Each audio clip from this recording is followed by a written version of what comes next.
Bienvenue à tous. Si vous êtes ici dans ce podcast aujourd'hui, c'est que vous êtes un entrepreneur ou simplement quelqu'un qui se pose des questions. Je ne sais pas si vous avez vu la dernière série du moment, Squid Game. Alors, j'ai décidé d'y jeter un coup d'œil. Bon, j'ai tout fini d'une traite et j'ai vraiment trouvé ça sympa. J'ai kiffé. J'ai kiffé. Mais voilà, dans chaque chose, il y a une leçon. Et Squid Game m'a permis d'apprendre 3 leçons. La première, c'est que l'argent est un investissement, pas une dépense. Je vais y revenir après. L'abondance, c'est quand on regarde vers le haut, mais en réalité, il faut d'abord commencer à regarder vers le bas et sécuriser la coque du bateau. Et la troisième chose, l'argent n'est pas une affaire de nombre, mais de ratio. Et puis, quoi qu'il arrive, eh bien, on doit tous à un moment donné payer de sa personne pour avoir plus d'argent. Hier soir, dans la cuisine avec ma fille, on était en train de faire des gnocchis avec des poivrons et de l'ail. Je vous conseille, c'était délicieux. Bref, on est dans la cuisine avec ma fille et là, elle me dit « Maman, qu'est-ce que je peux faire comme travail quand je serai plus grande ?» Je lui dis « Eh bien, écoute, tu peux être organisatrice parce que t'aimes bien organiser des choses. » Et puis là, elle me répond « Et footballeuse aussi ?» Je lui dis oui, et puis elle me dit « Et décoratrice aussi ?» Je dis « Oui, bien sûr. » Donc je peux faire plein de métiers, rajoute-t-elle. J'ai en effet. Ce que j'aime avec les enfants, c'est qu'ils n'ont pas de limite dans ce qu'ils peuvent faire, en tout cas dans ce qu'ils veulent faire. Les enfants ont un mindset d'abondance. Alors comment se fait-il que quand on devient grand, c'est comme si on devait faire des efforts pour attirer l'abondance à nous ? On a parfois l'impression que c'est difficile, en tout cas certains d'entre nous. On voit ces gourous du net qui nous disent comment ils ont fait 60 000 € en 24 heures, et nous, on est là en train d'essayer de cliquer sur « Ignorer cette publicité ». Je regarde ma fille pendant qu'elle termine de remplir la machine à laver, et je ne peux m'empêcher de sourire de compassion. Et là je me dis « Rêve ma fille, rêve. C'est pas toi qui viens de recevoir la facture d'eau, et c'est encore moins toi qui vas la payer. » Mais en regardant les choses différemment, je réalise que, ma fille laisse ses rêves et ses passions déterminer son futur. Mais devenu grand, on laisse nos revenus déterminer notre réalité. Pour les enfants, la vie est un jeu et la vie est belle quand c'est un jeu. Et ce n'est qu'adulte qu'on réalise que pour vivre la vie comme on le souhaite, on se retrouve parfois limité par la valeur qu'on apporte aux autres et la valeur que les autres ont placée dans ce qu'on apporte. C'est simple, en France, un bac+2 ne va pas gagner le même salaire qu'un bac+5. J'ai dernièrement appris qu'en Corée du Nord, c'est un tout autre régime bien entendu, que les femmes qui travaillent aux stations-service sont payées plus cher que les docteurs. Oui, choquant n'est-ce pas ? Par conséquent, que faut-il faire pour augmenter nos revenus ? Cette question m'amène au premier point. Tout est investissement. Dans la série Squid Game, on a des personnages qui ont des problèmes d'argent et qui, pour s'en sortir, décident de jouer à un jeu. C'est le synopsis le plus simple que je puisse vous donner pour ne pas vous spoiler ou vous divulgacher la série. Un peu comme dans la vie en quelque sorte. Pour chercher à augmenter ses revenus, il faut donc qu'on revienne au début de la vie et qu'on en comprenne les fondamentaux. Je discutais avec mon chéri et on parlait d'argent. Et il me dit « Mais tu sais que l'argent n'existe pas, ce n'est qu'un mensonge. » Ok. Dans ce cas-là, si l'argent n'existe pas, quelles sont les devises avec lesquelles nous payons régulièrement ? Eh bien, dans la vie, il y a 2 devises. Il y a le temps et l'énergie. Le temps, c'est le temps. Les heures, les minutes et les secondes dans lesquelles nous dépensons notre énergie. Imaginez-le comme un verre dans lequel on verse de l'eau. Notre verre a un contenant de 24 heures dans lequel on va y verser une quantité d'énergie. Certains jours, le verre est presque plein, vous êtes en pleine forme et parfois, vous avez moins d'énergie que les autres jours. Soit parce que vous n'avez pas pu correctement la récupérer, soit parce que d'autres personnes sont venues boire dans votre verre. Un enfant, quand il joue, vit dans l'instant présent. Il est constamment en mouvement et fait des choses qu'il aime, qui l'amusent. Il se recharge donc en énergie toute la journée. Il ne pense pas à l'énergie d'hier et ne se perd pas non plus dans l'énergie de demain. Il vit ici et maintenant. L'énergie, quant à elle, c'est selon une définition scientifique, le caractère d'un système matériel capable de produire du travail. Pour faire simple, sans revenir sur mes cours de mécanique de première STI, lorsqu'il y a un frottement, un déplacement, de l'énergie se crée et applique une force qui permet d'obtenir un résultat visible. Dans notre cas, ou bien invisible, bien entendu. Dans notre cas, le cas d'un humain, en bougeant notre corps, nous créons de l'énergie. Et pour maintenir cette énergie, il faut être dans la bonne émotion. Émotion, motion, énergie en mouvement. Si votre émotion est négative, vous avez de fortes chances d'arrêter votre mouvement. Si elle est positive, votre mouvement continue, donc vous allez jusqu'au bout de votre travail. En d'autres termes, vous voyez cette vaisselle qui traîne et que vous n'avez pas terminée ? La première chose à faire est d'aller sans réfléchir vers l'évier, de prendre l'éponge et de nettoyer cette fourchette. Pour arriver à aller jusqu'au bout, il vous faut suffisamment d'énergie pour tenir debout et une énergie si positive que vous êtes heureux à l'idée de rester 30 minutes à laver votre vaisselle. Si ces conditions ne sont pas réunies, ça va clairement vous saouler au bout de 2 minutes et le travail ne sera pas terminé. Ok Claude, mais où tu veux en venir par rapport à l'argent ? J'arrive. Je veux être sûre qu'on part tous sur les mêmes bases. Comment fait-on pour avoir de l'énergie ? Depuis que nous sommes tout petits, notre maman dépense de sa propre énergie pour que nous puissions en avoir. On grandit dans son ventre, elle nous donne le sein si elle le peut. Nos parents nous apportent tout leur amour, leur soutien et nous permettent de voir la vie comme un jeu pour qu'on ne cultive que de l'énergie positive qui nous permettra d'avancer. Vous avez sûrement déjà vu une nièce, un cousin, un neveu ou même votre propre enfant tomber et sa maman dire « Bravo !» pour que l'enfant continue à avancer et oublie très vite cet échec. Nos parents, en plus de nous donner de leur énergie pour que nous puissions nous sentir bien, vont donner cette énergie à un étranger, c'est-à-dire quand il part au travail, pour en échange avoir un bon, sous forme de chiffres, pour acheter de quoi s'alimenter et donc nous recharger en énergie. C'est ici que tout commence. Je fais 1m62 pour 60 kg, bon, ça reste entre nous, hein. Le maximum de poids que j'ai pris dans ma vie, c'était 64 kg, mon poids de fin de grossesse. J'ai donc, si mes calculs sont bons, perdu du poids pendant mes grossesses. Je vais vous dire un autre secret, et là ça reste vraiment entre nous, je ne m'alimente pas bien. Plus jeune, je ne prenais pas de petit déjeuner le matin, je mangeais à midi puis le soir. J'étais souvent fatiguée, et en plus de mon anémie, j'ai découvert en imitant une copine qui comptait ses calories, que j'étais en déficit calorique tous les jours. C'est simple, la nourriture ne m'intéresse pas plus que ça. C'est quelque chose de secondaire chez moi. Détrompez-vous, hein, j'aime manger. Parfois, je rêve d'une belle assiette de riz avec des haricots rouges et de bananes plantains, ou un petit déjeuner digne de ce qu'on trouve dans les hôtels. J'adore manger. C'est juste secondaire pour moi. Si je me retrouve à faire un choix entre la faim et le sommeil, eh bien, je préfère dormir. Je peux toujours manger plus tard dans la journée. Mais là, mon lit a l'air tellement chaud et douillet que... voilà quoi. Je voyais le fait de faire les courses comme une dépense. Un peu comme si je jetais l'argent par la fenêtre. Ok, tu manges, tu es rassasié, puis tu vas dormir. Mon mindset a changé quand j'ai compris que la nourriture n'est pas une dépense mais un investissement. C'est un cercle soit vertueux, soit vicieux. On mange bien pour avoir de l'énergie pour travailler plus longtemps et donc accomplir plus de choses et par conséquent aller vers la vie d'abondance que l'on souhaite. Ou bien, on ne mange pas ce qui est bon pour nous, on tombe malade ou bien on arrive en surpoids vers l'âge de 40 ans et on n'a plus autant d'énergie que quand on était plus jeune et donc on peut moins profiter des cadeaux que la vie nous offre. Depuis que j'ai compris que la nourriture est un investissement, j'ai changé ma manière de m'alimenter.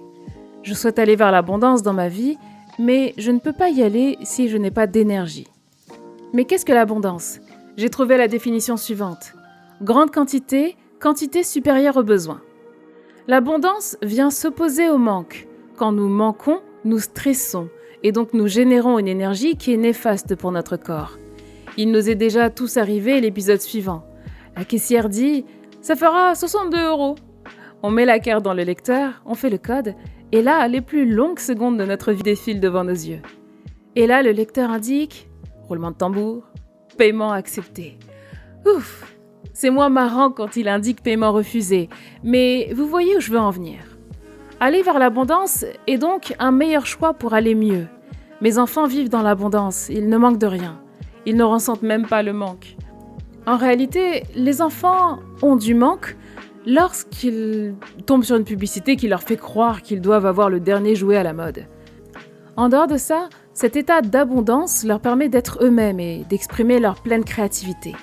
Mais cela se complique lorsque, adultes, on souhaite continuer à vivre dans l'abondance. On part de chez nos parents et tout d'un coup, on expérimente le manque. On veut vivre dans un appartement en plein centre de Paris, mais on ne peut pas, c'est trop cher. On s'éloigne donc en banlieue. On veut acheter la voiture de nos rêves, mais on ne peut pas, c'est trop cher pour l'instant. Le manque façonne peu à peu notre réalité et donc nos pensées. On rêve d'avoir plus. On regarde sur les réseaux sociaux ceux qui ont plus et nous font croire que c'est facile, tout en regardant cette réalité qui est loin de ce qu'on avait imaginé étant enfant. Est-ce que ça vous dit quelque chose ? Dans ce scénario, j'imagine ma fille arrivant dans son appartement de banlieue en réalisant que ce n'est peut-être pas tout de suite qu'elle aura sa villa avec piscine si c'est ce qu'elle souhaite. Beaucoup d'entre nous rêvent d'abondance et c'est une bonne chose. Simplement, tout le monde oublie un élément essentiel. L'argent est une question de ratio. Mon père est directeur financier et fait des budgets pour presque tout. Quand j'avais 12 ans, mon père m'appelle. « Claude, fais l'inventaire de tous les aliments qu'on a dans la maison et mets le tout dans un tableau Excel. » Et me voilà à 12 ans réalisant mon premier tableau Excel. Après de nombreux allers-retours à la cuisine, mon tableau est enfin fini. Mon père arrange le tableau en rubriques, ajoute une colonne de ci de là pour les quantités et les prix. Maintenant, tu vas noter le prix de chacun des articles. Je les connais pas. Si tu les connais pas, tu fais une estimation. Un budget en quelque sorte. Ok, donc me voilà à faire mon premier budget alimentaire. Le jour de faire les courses arrive, on imprime le tableau et on prend chacun un chariot. Ça fait à peu près 3 chariots au total. Il faut faire les courses pour une famille de 5 à l'époque et plus tard on est devenu 6. Plus grande, j'essaye de faire la même chose. Pas de prendre 3 caddies bien sûr, mais j'essaye de faire des budgets. Mais quelque chose ne va pas. L'argent diminue bien vite et pas seulement parce qu'on est en euros, mais parce que je ne regarde pas les choses dans le bon sens. Pour certains, les budgets ça leur parle. Il y en a d'autres qui n'aiment pas du tout les budgets. Moi, c'est pas que je n'aime pas les budgets, je trouve ça sympa comme méthode, mais il manque quelque chose pour me permettre de mieux gérer les choses. L'abondance n'est pas une question de budget, en réalité. C'est une question de ratio. Regardez, prenez vos dépenses, exportez vos achats et investissements du mois dernier et ajoutez une colonne à votre tableau. Au lieu de regarder le nombre, donc le nombre en euros, faites un ratio entre votre revenu et votre dépense. Vous allez vraiment être surpris. Non seulement vous serez surpris, mais vous verrez par exemple que pour certains, leur abonnement Netflix représente 1,7% de leur revenu et pour d'autres, 0,68%. En gros, si l'abonnement Netflix est à 17 € et que vous gagnez 1 000 €, vous faites 17 fois 100 divisé par 1000. Ça va vous donner votre ratio. La première fois que j'ai entendu parler des ratios, et c'est peut-être votre cas aussi, c'est lorsque j'ai acheté ma résidence principale, que j'ai revendue par la suite, mais ça, ce sera sûrement pour une autre histoire. Et là, la banque vous dit, voilà les fameux 33% que votre crédit doit respecter. C'est la seule fois où j'entends parler de cette histoire de ratio, d'une certaine manière. Eh bien, être riche, c'est simplement quand le ratio de vos investissements ou de vos dépenses est correctement géré. Prenez le temps d'observer ces outils que vous prenez en ligne et regardez. Est-ce que vous ne payez pas quelque chose en double ? Ça arrive souvent pour les assurances et les cartes bleues. Une fois, je me suis rendu compte que ma carte bleue couvrait ce que mon assurance couvrait.